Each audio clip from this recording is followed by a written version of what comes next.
Calon Tumbal Pesugihan, Part 5, Kisah Lama. Pertanyaan Rini jelas membuat Dinda berpikir kepada hal yang sama. Sementara Jaya, Agil, dan Denny yang mendengar nama Roy disebut oleh Rini, tiba-tiba mendadak terdiam di tempat masing-masing. Iya juga, ya, kok bisa sama sih? Apa yang gue lihat di restoran tadi sama di ambang pintu warung Mang Jaya? Dinda tampak berpikir keras. Tunggu dulu, lo bilang tadi sama gue, Neng Hesti itu orang Cijanur juga kan? Terus dia tinggal di mana? Benar, kalau dia bertetangga dan berhadapan rumah sama rumah lo, tanya Rini. Iya, benar. Tapi yang berhadapan sama rumah gue cuma garasi mobilnya doang, Rin, bukan rumahnya. Kalau rumahnya berhadapan sama rumah Pak Agung, mantan guru gue di SMP, jawab Dinda. Dan Neng Dinda lihat genderuwo di restorannya Roy. Jaya akhirnya benar-benar tak bisa menahan rasa penasarannya. Dinda kembali menatap ke arah Jaya. Iya, Mang Jaya, benar. Jawab Rini, jauh lebih berapi-api, dan bahkan si Roy itu tadi.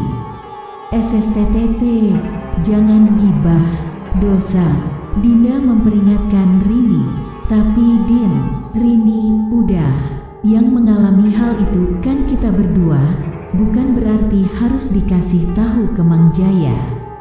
Kalau Allah aja masih nutupin aibnya orang, terus kenapa kita enggak ikut menutup mulut agar aib orang itu enggak menyebar kemana-mana?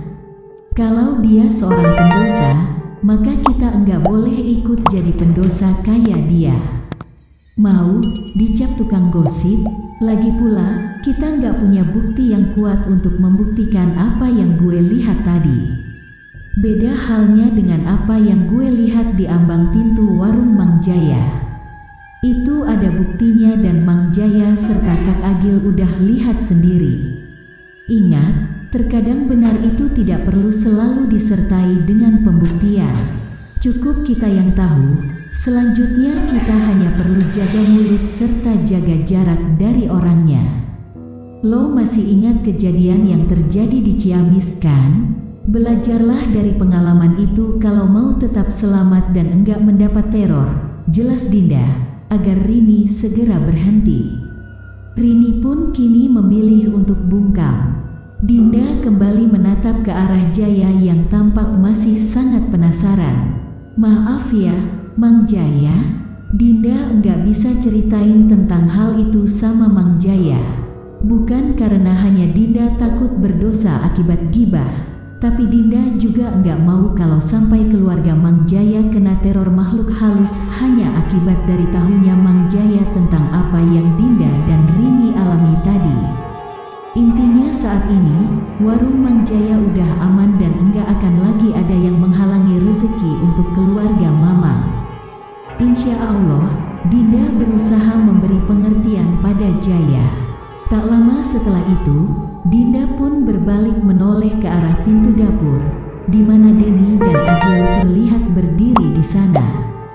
Dan untuk Kak Denny dan Kak Agil, ujar Dinda seraya tersenyum ke arah kedua pria itu, tolong jangan mengindikasikan kalau kalian juga tahu sesuatu yang Dinda alami, ya. Pokoknya, sebisa mungkin Kak Denny dan Kak Agil santai aja kalau ketemu Neng Hesti dan suaminya, mohon Dinda.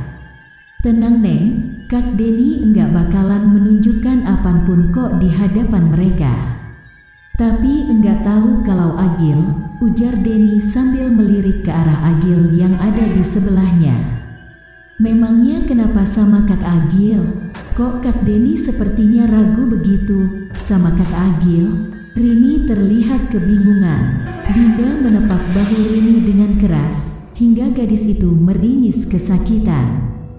Kepo banget sih, Kak Agil enggak kenapa-napa kok dan pasti bisa dia menjaga rahasia.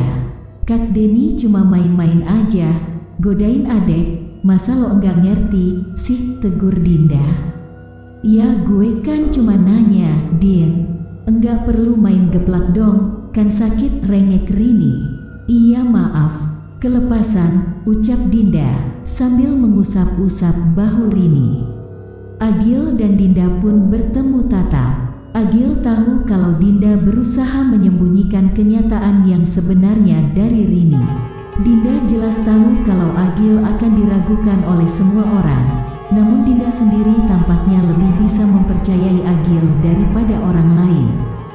Setelah memberi penjelasan itu, Dinda dan Rini pun berpamitan pada Jaya, Denny, dan Agil. Mereka pulang ke rumah dan menutup gerbang rapat-rapat, masuk ke dalam rumah dan bersantai sejenak di sofa sambil menyalakan televisi yang suaranya sama sekali tidak terdengar. Jawab gue dengan jujur ya, Din, mohon Rini. Dinda mengangguk tanpa mengalihkan tatapannya dari layar ponsel yang sedang ia pakai untuk menulis novel karyanya. Lo mau gue jujur soal apa, Rin? Tanya Dinda. Rini diam selama beberapa saat.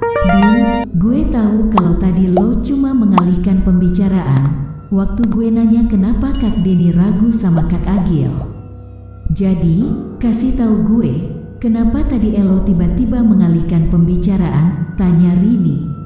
Dinda pun melepaskan tatapannya dari ponsel yang tengah dipegangnya saat itu. Ia menatap langit-langit rumah karena posisinya saat itu adalah setengah berbaring di sofa. Gue enggak mau Kak Agil mengungkit masa lalunya sama Neng Hesti akibat dari pertanyaan lo tadi. Kak Agil dan Neng Hesti itu dulunya pacaran, tapi enggak tahu kenapa mereka bisa putus dan Neng Hesti sampai nikah sama suaminya itu.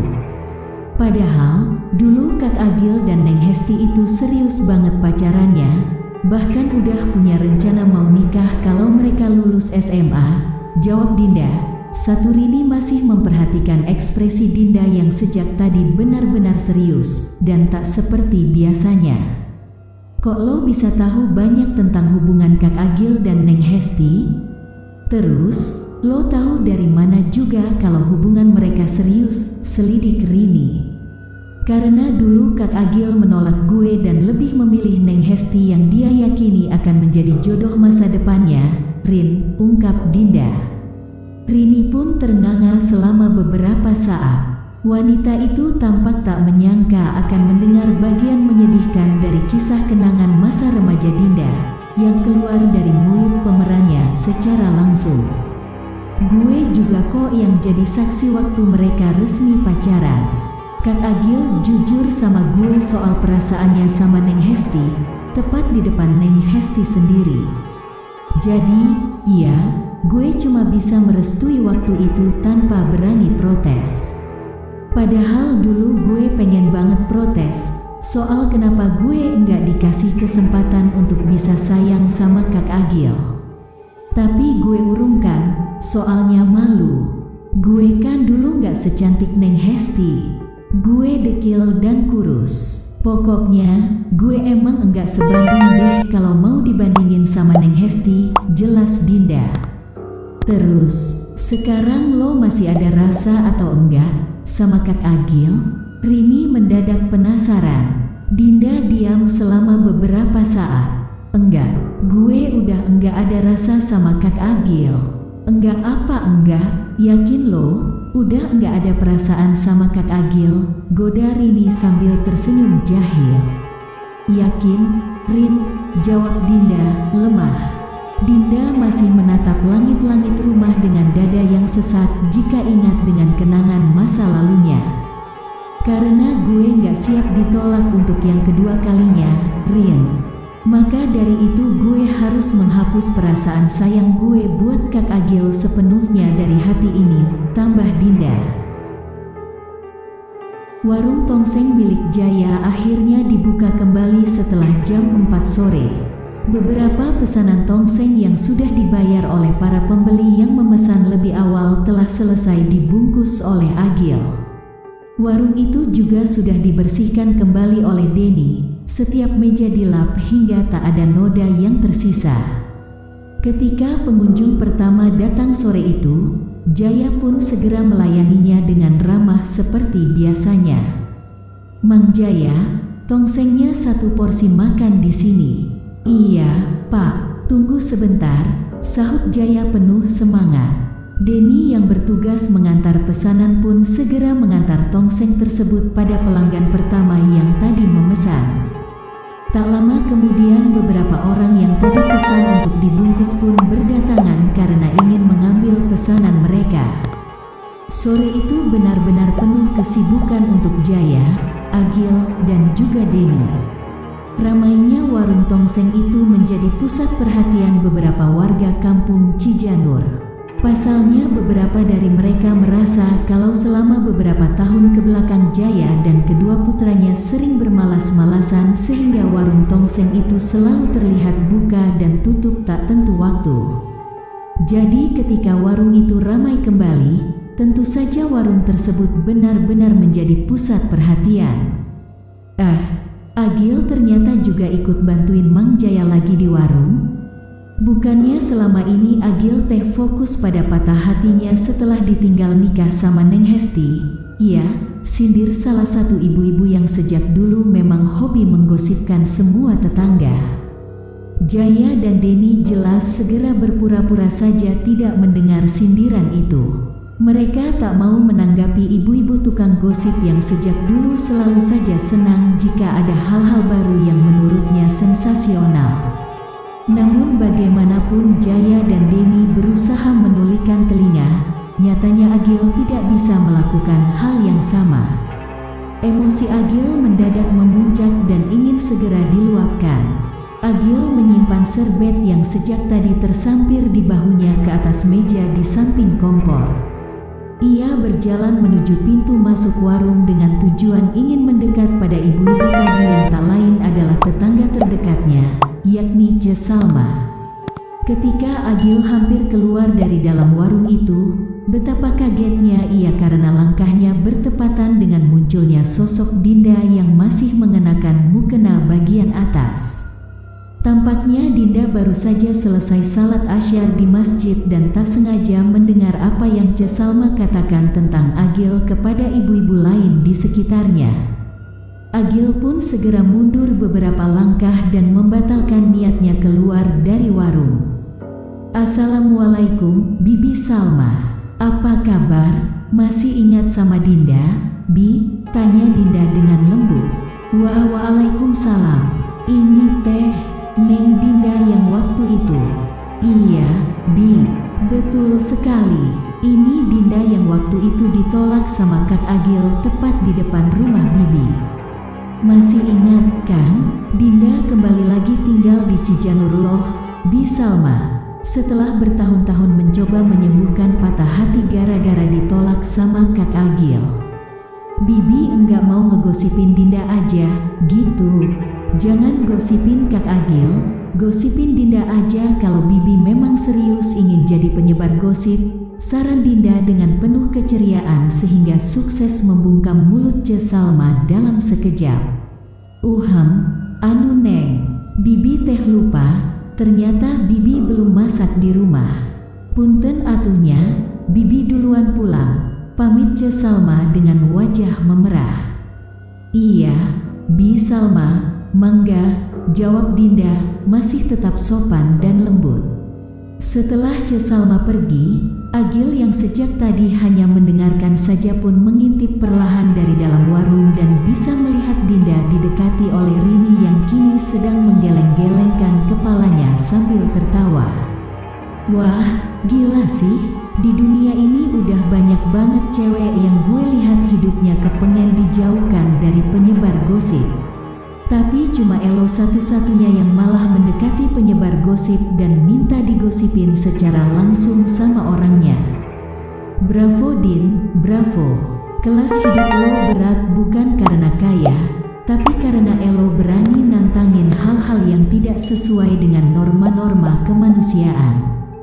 Setan lo samperin, sekarang emak-emak penyebar gosip juga lo datengin. Gue masih enggak kebayang sih. Apalagi nanti yang bakal lo samperin selanjutnya, komentar Rini atas kelakuan Dinda yang sama sekali tidak bisa disebut normal oleh manusia manapun. Gue belum ada rencana untuk mendatangi sesuatu yang lebih aneh lagi, Rin. Kalau nanti gue udah tahu mau mendatangi siapa, gue bakal kasih tahu Elo kok. Tenang aja, balas Dinda dengan enteng. Agil bisa melihat kalau Rini tampak sangat kesal dengan jawaban yang Dinda berikan kepadanya. Dinda sendiri justru segera berjalan menjauh dari warung tongseng milik Jaya dan menuju ke arah rumahnya dengan wajah yang begitu ceria. Dinda, jangan macam-macam deh. Jalannya jangan lompat-lompat kayak kelinci. Elo bukan kelinci, omel Rini yang merasa gemas sambil berusaha mengejar langkah Dinda. Agil tersenyum tipis sesaat usai melihat semua yang Dinda lakukan. Wanita itu benar-benar tidak pernah berubah, meski waktu sudah berlalu sangat lama sejak mereka tak pernah lagi bertemu. Enggak ngangka ya, Neng Dinda ternyata masih selucu saat dia masih remaja, ujar Jaya, yang entah sejak kapan sudah berada di belakang Agil.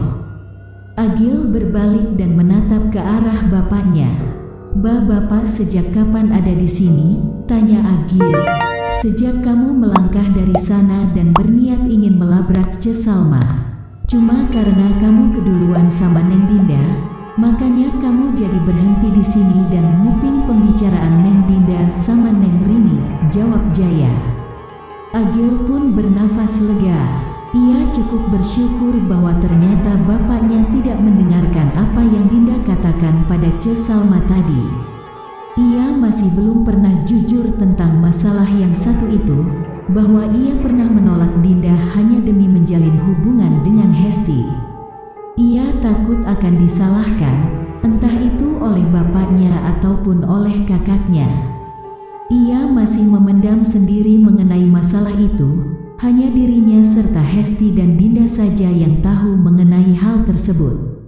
Setelah Jaya kembali ke meja kerja mereka, sekilas Agil melirik ke arah tiang penyangga tenda yang tadi dibersihkan oleh Dinda.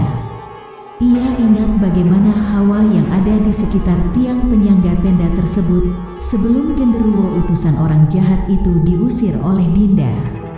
Hawanya benar-benar berbeda jika Agil mengingat-ingatnya kembali. Hal itu tentu saja membuatnya bulu kuduknya meremang seketika. Mengapa ada orang yang sampai setega itu mengirim genderuwo peliharaannya untuk membuat warung keluargaku hancur? Apakah Roy pelakunya seperti dugaan Neng Rini? Tapi apakah nanti Neng Dinda akan menemukan siapa pelaku sebenarnya yang telah mengirimkan genderuwo itu? Kenapa hal-hal mistis itu justru membuatku merasa penasaran dan terus ingat pada Neng Dinda? Apakah ini pertanda bahwa aku memang tak seharusnya melupakan dia? Tanya Agil di dalam hatinya. Bersambung. Makin menarik dan penasaran dengan cerita selanjutnya kan? Terus pantengin channel Asal Gawe. Jangan lupa like, komen, subscribe, dan bagikan, serta tonton video lainnya. Salam sehat dan sukses untuk semua.